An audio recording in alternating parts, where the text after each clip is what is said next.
Hello friends, ഇന്നൊരു unboxing video ആയിട്ടാണ് ഞാൻ വന്നിരിക്കുന്നത്.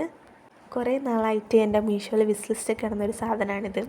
വാങ്ങിക്കണോ വേണ്ടയോ എന്നുള്ള ഡൗട്ട് അടിച്ച് ക്വാളിറ്റി ഉണ്ടാവുമോ എന്നുള്ള വിചാരിച്ച് വാങ്ങാണ്ട് വെച്ച സാധനം പിന്നെ ഞാനത് അങ്ങോട്ട് വാങ്ങിച്ച്.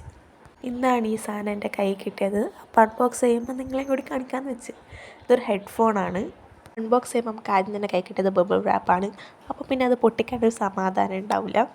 ബൈ ദ വേ നമുക്ക് കാര്യത്തിലേക്ക് വരാം. ഇതിൻ്റെ കൂടെ ഒരു ചാർജിങ് കേബിൾ വന്നിട്ടുണ്ട്. പിന്നെ ഇത് ഫോൾഡ് ചെയ്തിട്ടാണ് ഹെഡ്ഫോൺ ഉള്ളത്. അത് നിവർത്തണം. പിന്നെ ഒരു സൈഡിൽ കുറേ ബട്ടൺസ് വന്നിട്ടുണ്ട്. ഈ ബട്ടൺ ലോങ് പ്രസ് ചെയ്താൽ ഓൺ ആവും. അപ്പോൾ ഓൺ ആകുമ്പോൾ ഒരു നീല ലൈറ്റ് കത്തും. ഈ ബട്ടൺ പ്രസ് ചെയ്താൽ കോളെല്ലാം അറ്റൻഡ് ചെയ്യാൻ പറ്റും. ഈ ബട്ടൺ പ്രസ് ചെയ്താൽ മ്യൂസിക് ഓണും ഓഫും ചെയ്യാൻ പറ്റും. സൈഡിൽ വരുന്ന രണ്ട് ബട്ടൺസ് ഒരു പ്രാവശ്യം പ്രസ് ചെയ്താൽ ഫോർവേഡും ബാക്ക്വേഡും ആവും. ലോങ് പ്രസ് ചെയ്താൽ സൗണ്ട് കൂട്ടാനും കുറക്കാനും ഹെൽപ്പ് ചെയ്യും. ഓഫ് ചെയ്യണമെങ്കിൽ പവർ ബട്ടൺ ലോങ് പ്രസ് ചെയ്താൽ അത് ഓഫ് ആവും. നമുക്കിതിൻ്റെ ബ്ലാക്ക് കളറാണ് കിട്ടിയിരിക്കുന്നത്. അപ്പോൾ ഞാൻ ജസ്റ്റ് അതൊന്ന് ടിക്ക് ചെയ്ത് വെച്ചു. Thanks for watching. ബൈ.